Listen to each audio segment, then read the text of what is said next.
Right around midnight last night, Donald Trump and Todd Blanche tried to pull a massive scheme. I'll get into it in a moment. Just look at what Donald Trump looked like, though, as he was leaving Bedminster. You see how awful he looked. He looked like absolute death right there. I mean, was he wearing a bulletproof vest? What the hell was happening? In any event, Donald Trump surrendered to Iran. He said he was going to blow them up, and then he said, I'm going to make a deal. He lied about the conversations with Iran. We know that. Trump's pathetic. Zero credibility. Speaking of which, though, Donald Trump is trying to get Todd Blanche confirmed as the Attorney General.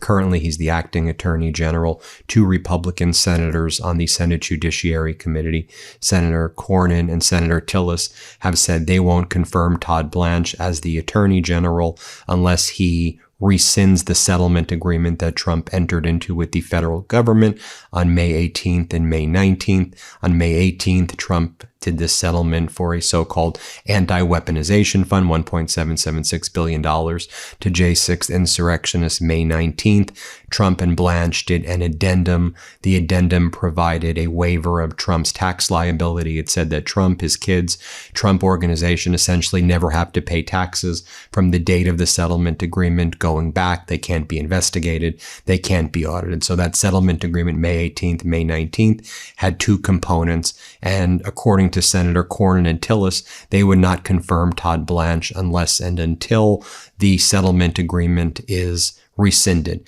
Todd Blanche, though, was not doing that. Donald Trump was not allowing Todd Blanche to do that. So instead, last night, right around midnight, Todd Blanche announces, look at this order I'm doing. And he posts this order. And this order purports to basically rescind the prior order from May 18th regarding the weaponization fund, the J6 anti-weaponization fund, but it has nothing to do with the waiver of Donald Trump's tax liability and the waiver of auditing Donald Trump for tax fraud.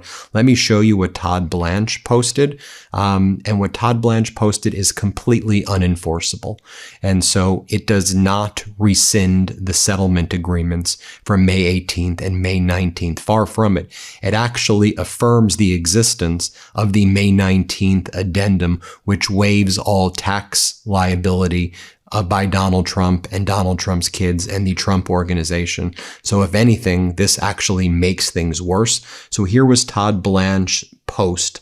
I'll just share it with you. He posted this right around 11:20. He said, my team and I have met with committee members and senators over the past several weeks and addressed any concerns or outstanding questions. We have enjoyed good faith discussions and as a result issue the following order and update with regard to the May IRS settlement. The department always welcomes and appreciates productive engagement with all members of Congress. Just you see the language that he uses right there, that we are issuing the following order and update. Should be noted, I mean, he's doing it at midnight. Why would you be doing it at midnight if you actually want transparency? And also, don't issue the following order and update. We don't need an order and update. What we need is a document that says the settlement agreements from May 18th and the May 19th addendum are hereby rescinded, and that Donald Trump, Eric Trump, Don Jr., the Trump Organization, all of the Trump trusts do not have any right to not have audits conducted, and they have to pay their taxes. And that's what it needs to actually say. It just needs to say the May 18th and May 19th settlement agreement is rescinded, and it has to be signed by all of the parties to be enforceable, because the May 18th settlement agreement says the only way the agreement could be modified is it requires signatures of all parties. So if just Todd Blanche signs, it's unenforceable. And here, Todd Blanche is the only signatory to this. Thus, it is unenforceable. You can see what Todd Blanche posted right here.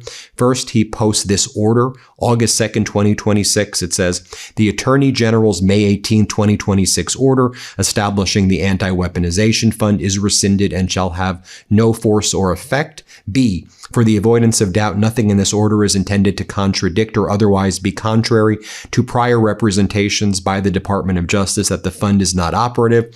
No members were appointed, no funds were transferred, no process for receiving claims was established, no claims were paid. Nevertheless, several frivolous lawsuits have been filed challenging the fund, and at least one court has declined to dismiss those claims as moot. This order establishes beyond any doubt that there is no fund. Let me be very clear. The lawsuits against the fund are not frivolous. How do we know that? Because Todd Blanche lost in that case. A preliminary injunction was granted against Blanche, blocking the anti-weaponization fund. That was a federal trial or a federal case in Virginia. There was also a federal case that Trump brought in Florida in the Southern District, where Judge Kathleen Williams found the settlement agreement to be collusive in the first instance. So when Todd Blanche says at least one court has declined to dismiss those claims as moot, even that phrasing right there is inappropriate, because the court granted a preliminary injunction and found that more likely than not, the January 6th anti-weaponization fund was illegal and improper. So that's the order. Notice what the order does not say. It says nothing about the release of claims against Donald Trump and Trump's kids and the Trump Organization for not paying taxes. The provision that says Trump doesn't get audited, the provision that allows Trump and his kids to not pay taxes from the date of the agreement going back. So let's look at the other document filed around midnight by Todd Blanche, the acting AG, and he's doing this in order to try to get confirmed. There's a hearing on Tuesday in order to get him out of the Judiciary Committee. And the question is this what Cornyn and Tillis are going to be okay with? It's like a fraudulent document right here. And notice the August 2nd, 2026 document I just showed you is only signed by Todd Blanche. It's not signed by the parties, and it has to be signed by all of the parties in order for there to be a modification. So it's not even an enforceable agreement. I also find it notable that if you were to deem this enforceable, which I don't believe it's enforceable, Trump is saying he's going to throw the January 6th insurrectionists under the bus. He promised them the anti-weaponization fund, but he says, we don't want that, but I do want to make sure I protect me and Don Jr. and Eric and the Trump Organization from having to pay taxes from the date of the agreement going back. Let's take a look at this. There's two documents that Blanche posted around midnight last night. And again, just to set the scene again, you had Donald Trump yesterday. He was in Bedminster. He threw himself golf tournaments. He claimed that he came in first place in both the senior division and in the regular club division. He claims he shot a 70, which is an absolute lie. That's supposed to make him feel good. He looked like crap. It looked like he was wearing a bulletproof vest as he was leaving. He awarded himself trophies. He surrendered to Iran. America has no more allies in the world. It's utterly pathetic. And this is what he's doing. The second document Todd Blanche filed, Department of Justice rescinds anti-weaponization order and addresses the May 19th release. What do you mean addresses? No, it should say rescinds the May 19th release. That's the addendum that waives Trump and his kids' tax liability. What do you mean addresses the May 19th release? It should say rescinds, eliminates. This should say Department of Justice rescinds anti-weaponization order and rescinds May 19th release. So just think about the heading right there. Then it says the following. The Department of Justice today announced that the acting attorney general rescinded the May 18, 2026 order that established the anti-weaponization fund, right? May 18th, anti-weaponization fund. May 19th, addendum, waive Trump, Trump's kids, Trump organizations, tax liability, tax investigations, no audits. It allows Trump basically not to pay taxes from the day of the agreement going back in time. That could be billions of dollars, especially given all the quid pro quo deals that Donald Trump has done, the 21,000 stock trades, right? Because Trump will say, well, I'm not going to pay taxes, and you're waiving all claims against me for not paying taxes from the date of the agreement going back in time. And, I'm not going to pay taxes on things that go back before that. Let's keep on reading what Blanche says right over here. Although the acting attorney general has repeatedly advised Congress through testimony, including under oath as well as in written responses, that the fund is not moving forward, and the department has repeatedly represented to district courts that the fund is not moving forward, today's order officially rescinds the May 18, 2026 order. Okay, well, what about the May 19th addendum saying that Trump doesn't have to pay taxes, basically, or he can't be investigated for not paying taxes? Further, the May 19, 2026 order regarding a mutual release of claims applies by its terms only retroactively. So it says right there, it applies by its terms, the release applies by its terms only retroactively. So they're just saying from the date of the agreement going back in time. By the way, they don't need to state that. That's just the way settlement agreements work. You can't waive or release future claims. It's what's called the 1542 waiver in California. You release the known and unknown claims from the date of the agreement going back. Let's keep on reading it. Additionally, the terms lawfare and or weaponization in that order were already defined in the settlement agreement as the use of government's power to target individuals, groups, and entities for improper and unlawful political, personal, and or ideological reasons. So what they're saying is here, they're incorporating by reference language from the settlement agreement into this, recognizing and affirming that Trump doesn't have to pay his taxes.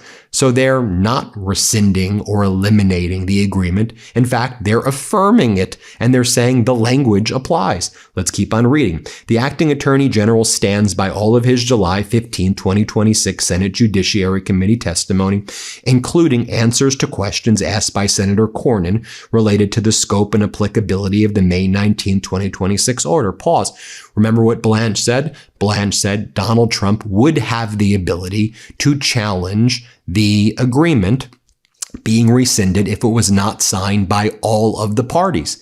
Blanche said that Trump has the ability, if he wanted to say that unless all of the parties signed it, the agreement is not rescinded. So what Blanche is doing here is putting another poison pill to give Trump more arguments to basically say, yeah, this is an unenforceable document right here, because Blanche made it clear that Trump could still, sue and say that I have all of the rights to not pay my taxes. Let's keep on reading it. A transcript of the acting attorney general's testimony is attached. He incorporates that testimony by reference and restates that it is the DOJ's interpretation that the order only has any effect, including on any release of claims on the named parties in the lawsuit referenced in the order. So once again, they're saying it only has an impact on the Trumps, and their claims are released, and the claims against them are released, meaning the DOJ, the IRS, the Treasury can never go after the Trumps for not paying their taxes from the date of the agreement going back. I mean, it's pretty crystal clear right there.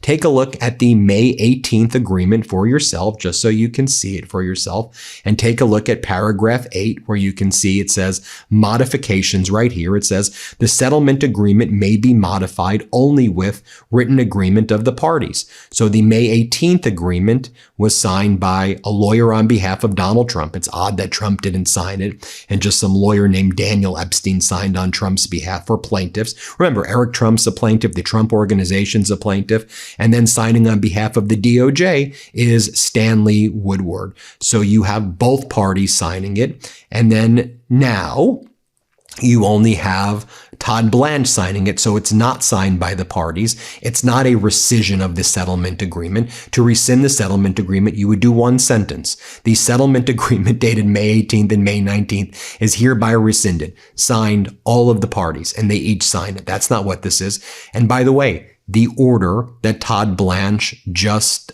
issued can always be overturned.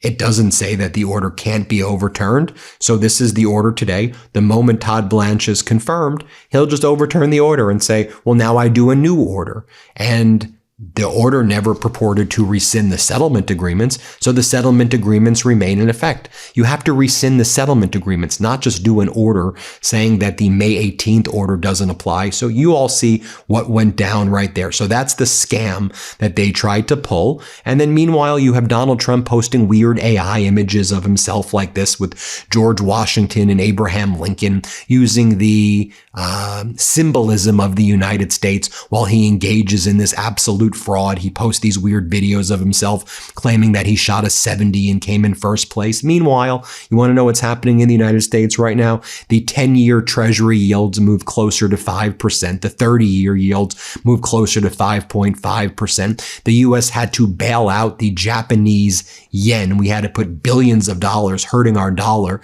but try to bail out the Japanese yen because we're terrified that they might have to sell treasury bonds, and that will will further destroy the bond market right now here in the United States. So you have that going on. You have Pete Hegseth saying, fact, the Department of War was ready to go and remains ready at levels not seen since World War II, locked and loaded, as Donald Trump was like, we were ready to destroy Iran with things that would be worse than World War II. What are you talking about? Nuclear bombs? What do you mean? That would be worse than the World War II and the Hiroshima, Nagasaki. Is that what you're implying? But then Iran reached out and they wanted to do a deal with us. I mean, he's so pathetic. He lies about absolutely everything. You look at his schedule today, it's mostly all closed to the press while he pulls these schemes, while he pulls these stunts, this market manipulation right before our eyes. I just wanted to cue you in for yourself. And just again, take one more look at the video of Donald Trump leaving Bedminster. Look how horrible he looked.